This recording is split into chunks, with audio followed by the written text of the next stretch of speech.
लोग चौंक गए होंगे, है ना? चौंकना भी चाहिए। चलिए साहब, राम मंदिर की हम बात करने वाले थे। आज हमने पहला टॉपिक राम मंदिर कर लिया। राम मंदिर बन रहा है, आपको पता है। प्राण प्रतिष्ठा 22 तारीख को, ये भी आपको पता है। और भी बहुत कुछ पता है, लेकिन जो नहीं पता वो भी देख लीजिए कि भारत के अंदर रावण आज भी मौजूद है। जो भगवान राम की जो उपस्थिति है उसको बर्दाश्त नहीं कर पा रहे। कुछ रावण ऐसे भी मौजूद हैं। आइए देखें। So Prime Minister Modi have tweeted that Confucius of Sri. What can I say? They have demolished history and replaced it with mythology. Any country should be proud of its history, should know the history, what had happened. Ram's birth is mythology. It's a story of Mahabharata or Ramayana. It's a story from Ramayana. It's a literature. Whereas this is history. So they want to replace history with mythology. That is what the BJP is trying to do. With these people in power, what else can we expect? That is what is going on. I have nothing to say against this because the temple was built and he wants to make use of it as a political tool. He is not interested in Ram. BJP does not consider Ram as an important thing. But their political gain becomes important, so they are making use of Ram for their political gains. क्या बात है साहब, बहुत बढ़िया। कौन सज्जन है, जरा पीछे देखें। ओ हो, गालीबाज, सनातन को गाली देने वाला, स्टालिन का छोरा। और इधर तिरछे मुंह वाला स्टालिन हंसता हुआ। अभी एनआई का बैनर आ गया उसके ऊपर, नहीं तो आपको साफ दिख रहा होता। कमाल है भाई। तो कहते हैं कि क्या उम्मीद की जा सकती है ऐसी सरकार से जो सरकार हिस्ट्री मिटा रही हो। हमने कहा क्यों, किसी, कैसे? सवाल तो इस बात का है कि हिस्ट्री कैसे मिट रही है। तो भाई मालूम चला कि उनके लिए हिस्ट्री क्या है। बाबरी मस्जिद उनके लिए हिस्ट्री है। और भगवान राम इन रावणों के लिए कौन है? माइथोलॉजी, यानी मिथोलॉजी, यानी जो कभी था नहीं, इसके बारे में कुछ आता पता नहीं है। बस ऐसी कहानियां हैं, गढ़ दी गई कहानियां। तो भगवान राम इनके लिए गढ़ी हुई कहानी समान है। और बाबरी मस्जिद इनको इतनी प्यारी है कि बाबरी मस्जिद कहते हैं हिस्ट्री थी। इन गधों को कौन समझाए, कहाँ से अनपढ़ जाहिल आते हैं। ये डीएमके है, इंडी अलायंस वाले लोग, है ना? वही लोग जो ये कह रहे हैं कि मोदी को हटाओ, हमको लेकर आओ तो हम इस देश में बहुत तरक्की करेंगे। ये मंदिर जाके बन गए, इनको दोबारा से डिमोलिश करके कुछ लोग तो कह रहे थे हम दोबारा मस्जिद बनाएंगे। वो भी इंडिया अलायंस में ही है वो लोग इंडियन लाइंस में जो ऐसा बोलते हैं। बंद कर ले बेटा। इस बार जो लड़ाई है ना 2024 की, वो एकदम विशुद्ध रूप से भगवान राम और उनके विरोधियों के बीच। पहले देख जाली है, देख तो वो सारे लोग जो राम मंदिर को तोड़ने की बात कर रहे हैं, दोबारा मस्जिद बनाने की बात कर रहे हैं, जो कह रहे हैं कि मस्जिद गलत टूटी। मस्जिद तो वहाँ पर जो थी वो ओरिजिनल थी, उससे पहले मंदिर ही नहीं था। जो इस प्रकार के झूठ गढ़ रहे हैं, इन सारे झूठों का लोकार्पण हो जाएगा 22 तारीख को। और 22 के बाद जितने भी लोग जाएंगे ना, तो सर वहाँ पर म्यूजियम जरूर देख कर आना। वो जो कांच में रखे ना सारे अवशेष जो खुदाई में मिले हैं, वो सारे, आपको क्या लग रहा है इतनी खुदाई क्यों की गई थी? क्या नींव इतनी नीचे तक डालनी थी? वो ना भी डालते तो भी काम बन जाता है, ऊपर बन जाता तो भी बन जाता है। मंदिर तो पत्थर का है, इतनी नीचे नींव की आवश्यकता नहीं थी। नींव तो इसलिए खोदी गई कि नींव के बहाने से जितने अवशेष हैं जो पुराने ओरिजिनल राम मंदिर के हैं वो निकल सके। और रामलला का जो जन्म स्थान है उस पर पहले क्या था ये साबित हो सके। तो कांच के अंदर वो तमाम सारी चीज़ें आपको देखने को मिलेंगी, वो सब कुछ देखने को मिलेगा, सारे सबूत देखने को मिलेंगे जब आप राम मंदिर देखने जाएंगे। क्लियर है? ठीक है ना? तो ये जो झूठ है, तो इनके डीएमके के हिसाब से भाई साहब क्या चल रहा है, डीएमके के हिसाब से अनुसार अगर माने तो बाबरी मस्जिद हिस्ट्री है, भगवान राम माइथोलॉजी है, वो हिस्ट्री नहीं है। जबकि असलियत में देखा जाए तो भगवान राम ओरिजिनल हिस्ट्री है। बाबरी मस्जिद इतिहास का वो काला अध्याय है जिसे हमें सबको पढ़ाना चाहिए और बताना चाहिए कि ये वो आक्रांता, वो बलात्कारी लुटेरे थे जो आए थे, जिन्होंने भारत के अंदर जो लूटमार मचाई थी, जो तोड़फोड़ मचाई थी, वो आज भी कर रहे हैं। दुनिया के किसी भी कोने में हो वो आज भी वही कर रहे हैं, उनमें कोई परिवर्तन नहीं आया है। तो ये बात तो सबके सामने आनी चाहिए और आएगी। डीएमके बहुत परेशान है। डीएमके बोले तो इंडी अलायंस, कांग्रेस की खासम खास गले में हाथ डालकर चलते हैं एक दूसरे के, और ये कहते हैं कि मोदी को हटाओ। मोदी को क्यों हटाना समझ में आ रहा है? मोदी को इसलिए हटाना है ताकि ये जो आपने मंदिर बना लिए ना, इसको बस राम राम करो। पॉलिटिकल गेन का एक नया वर्ड आ गया है। किसने कहा था पॉलिटिकल गेन बीजेपी को लेने देने के लिए? आप लोग क्यों नहीं आगे आए थे? आपको आगे आके कहना चाहिए था कि भाई राम मंदिर बनेगा, लेकिन तब तो कोई नहीं आया। तब तो सब विरोध कर रहे थे, लोगों ने तो एफिडेविट दे दिए थे राम काल्पनिक है। हाँ, बड़ी पार्टी जिसका अधपगला बच्चा है उसकी मम्मी ने तो बाकायदा ये एफिडेविट दिलवा दिया था कि राम काल्पनिक है, ऐसा कुछ नहीं है। इस प्रकार की कोई वो जो है भगवान पैदा ही नहीं हुए, उन्होंने कोई अवतार ही नहीं लिया। कमाल है। बाद में जब हंगामा हुआ तब उस एफिडेविट को भी बदला गया। चलिए, तो बड़ी पार्टी की बात हो रही है, अधपगले बच्चे वाली बड़ी पार्टी की। जरा उनके भी बयान देख लें क्या है। प्रधानमंत्री राम मंदिर का उद्घाटन करने जा रहे हैं। बीजेपी कह रही है कि अभी कांग्रेस को जवाब है जिन्होंने राम भगवान को काल्पनिक बताया। देखिए, ये तो ऐसे ही राम मंदिर की बात कर रहे हैं जैसे ये भारतीय जनता पार्टी का मंदिर हुई। राम मंदिर हमारे देश का मंदिर है, हमारे सनातन धर्म का एक बहुत बड़ा चिन्ह है। तो ये किसी पार्टी का क्या है राम मंदिर? 22 तारीख को प्रधानमंत्री राम मंदिर का राम भगवान को काल्पनिक बताया। देखिए, ये तो ऐसे ही राम मंदिर की बात कर रहे हैं जैसे ये भारतीय जनता पार्टी का मंदिर हुई। राम मंदिर हमारे देश का मंदिर है, हमारे सनातन धर्म का एक बहुत बड़ा चिन्ह है। चलो भाई, हृदय परिवर्तन हो गया। राम मंदिर इस देश का मंदिर है, राष्ट्र का मंदिर है। तो मतलब राष्ट्र के ओरिजिनल हकदार, ओरिजिनल जो मालिक हैं राष्ट्र के जो भगवान हैं, फिर वो राम हुए। तो राष्ट्रीय भगवान घोषित कर दें भगवान श्री राम को। हाँ, किसी को दिक्कत तो नहीं? विष्णु का अवतार है, ऑटोमेटिकली बाय डिफॉल्ट विष्णु और विष्णु के तमाम सारे भगवान विष्णु के तमाम सारे अवतार पूरे हो जाते हैं उसमें। तो कहीं कोई दिक्कत तो नहीं आएगी? कमाल है साहब। आज कहते हैं राम मंदिर जो है कोई बीजेपी का नहीं है। सही बात है, बीजेपी का नहीं है। बीजेपी ने कभी इसको क्लेम किया भी नहीं और बीजेपी को कोई क्लेम करने भी नहीं देगा। समस्त हिंदुओं में से कोई क्लेम नहीं करने देगा। राम मंदिर सभी हिंदुओं का मंदिर है।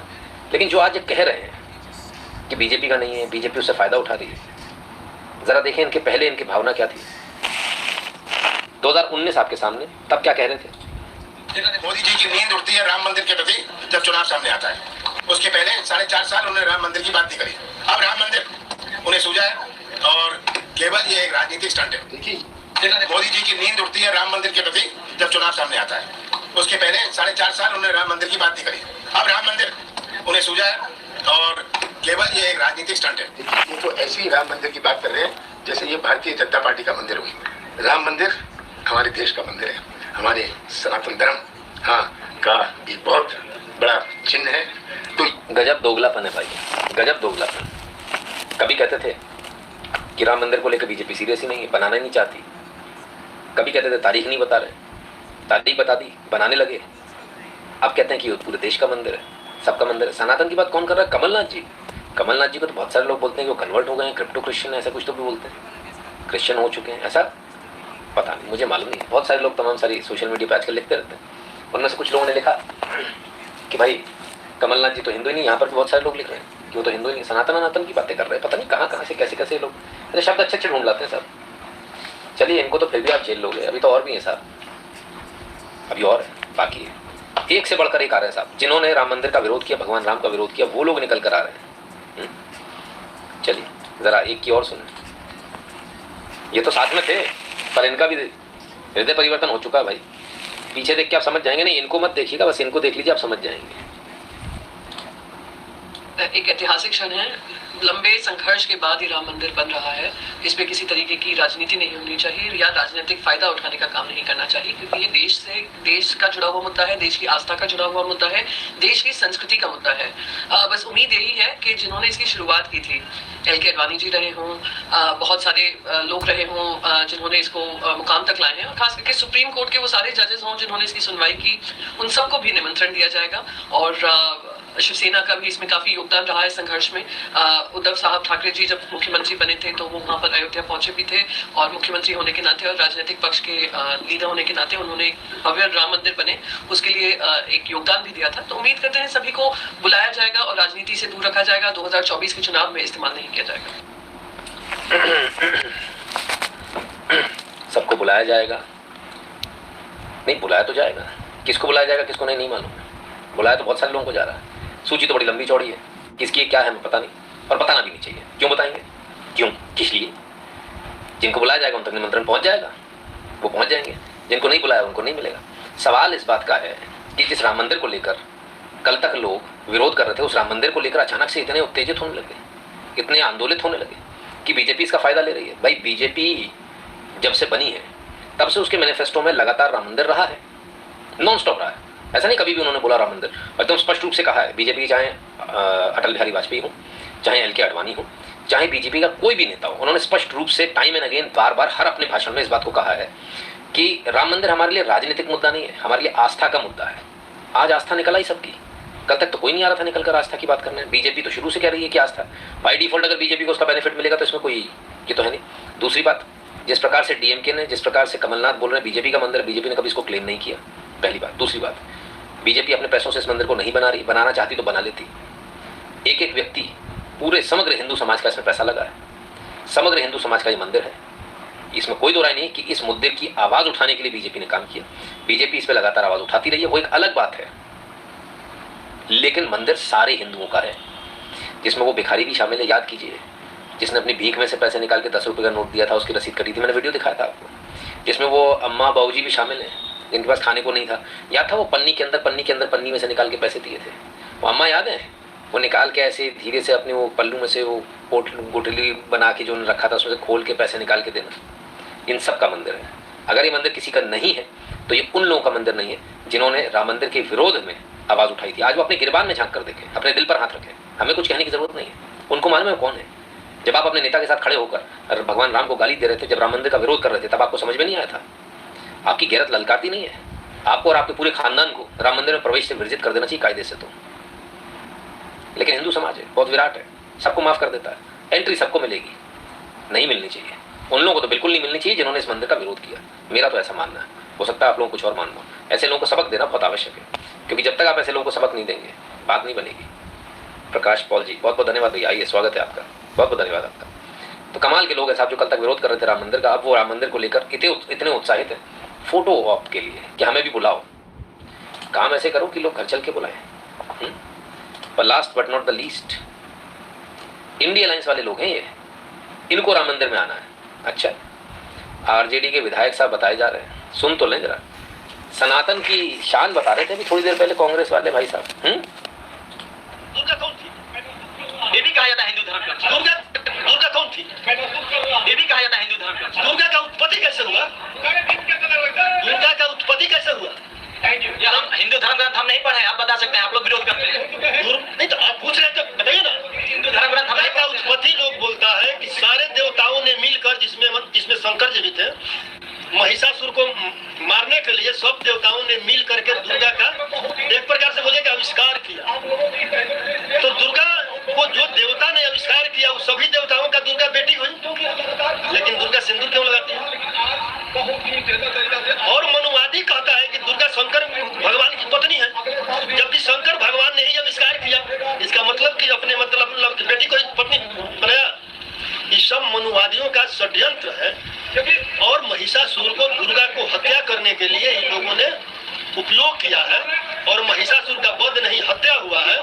आप बताइए ना, ये मनुवादी लोग बताने का काम करेगा कि कौन सा मैदान में महिषासुर के साथ में दुर्गा ने युद्ध किया, और रात्रि में कौन युद्ध करने जाती थी उसके यहाँ? तो ये है साहब इनके संस्कार, और ये है इनकी असलियत, छुपती नहीं है, सामने आ जाती है। अफसोस इस बात का, बेचारे कोशिश बहुत करते हैं लेकिन कोशिश विफल हो जाती है, सफल नहीं हो पाती। अब तक जो लोग मंदिर मंदिर मंदिर चिल्ला रहे थे, असलियत भी देख लीजिए उनकी, ये इनकी असलियत है। और यहाँ से इनकी असलियत मालूम चल जाती है, इनकी औकात सामने आ जाती है। ये राम मंदिर की बात करने वाले लोग हैं, कमाल के लोग हैं। गुरुजी, जब भी आपको पता है, एक मिनट थोड़ा सा मैं ब्राइटनेस बढ़ा लूँ, मुझे दिखता नहीं है वरना। अब भैया आपको पता है कि राम मंदिर तो बन के रहेगा, इसलिए सबकी रही इनका फायदा बीजेपी को मिलेगा, चाहे बीजेपी चाहे ना चाहे, सत्कर्म का फल तो मिलेगा। अंकुर मौर्य जी, बिल्कुल, अच्छे कर्म का फल तो मिलता ही मिलता है, और बीजेपी ने जो किया है वो जनता के सामने, बाकी जनता डिसाइड करेगी उसको क्या करना है, किसने बनाया, किसने रोक लगाई, कौन थे वो लोग जो राम मंदिर के अगेंस्ट में सुप्रीम कोर्ट में जा जाके खड़े होते थे, हाई कोर्ट में जा जाके खड़े होते थे और कहते थे गलत है, इसकी जगह हॉस्पिटल बना दो, स्कूल बना दो। कपिल सिब्बल नाम है उनका, उन्होंने विरोध किया। अभिषेक मनु सिंह ने विरोध किया। कितने नाम है साहब, पैनल ऑफ लॉयर्स आप निकाल कर देखिए, सारे के सारे कांग्रेस ही मिलेंगे। किस मुंह से आज ये कहते हैं कि बीजेपी अपना फायदा ले रही है उसमें? बीजेपी के लोग तो सारे चुनाव लड़ रहे थे, राम मंदिर के लिए लड़ रहे थे, अपनी ही जगह पर, अपने ही भगवान का मंदिर जिसे तोड़कर एक ढांचा उस पर बना दिया गया, उसको दोबारा पाने के लिए मेजॉरिटी 100 करोड़ की आबादी कोर्ट जारी हाथ पैर जोड़ रही है। इतने मूर्ख कहीं और के लोग नहीं मिलेंगे आपको। दूसरे कहीं के होते तोड़ फोड़ के अपना बना के हाथ झाड़ के चल दिए होते, पर भारत है भाई साहब। और हिंदुओं का मैटर आप तो समझते हैं, हिंदू कितना जागा हुआ है। There has to be extreme security standards at Ayodhya. Now onwards, please share some insights on this. This will be India's most sensitive place now. इसमें कोई दो राय नहीं है कि ये इस समय इंडिया की सबसे सेंसिटिव प्लेस में से एक है, और तमाम इसको लेकर जो है श्री अयोध्या जी को लेकर तमाम सारी धमकियां, तमाम सारे अलर्ट्स, तमाम सारे इनपुट लगातार एजेंसीज के पास आ रहे हैं। तो हमारा आप सबसे सिर्फ एक निवेदन है, 2 निवेदन। नंबर 1, अभी जल्दीबाजी में मत जाइए, बहुत ज़्यादा भीड़ लगाने की आवश्यकता नहीं है ना।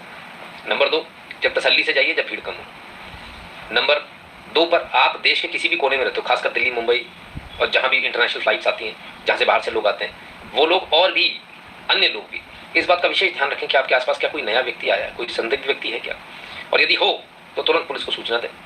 ऐसे लोगों को तुरंत पकड़वाएं, क्योंकि हो सकता है अगर आपने इसको छोड़ दिया है सोच करके अरे जाने दो, आपने वो क्या करना, तो हो सकता है शायद कहीं कुछ बड़ा नुकसान ना हो जाए।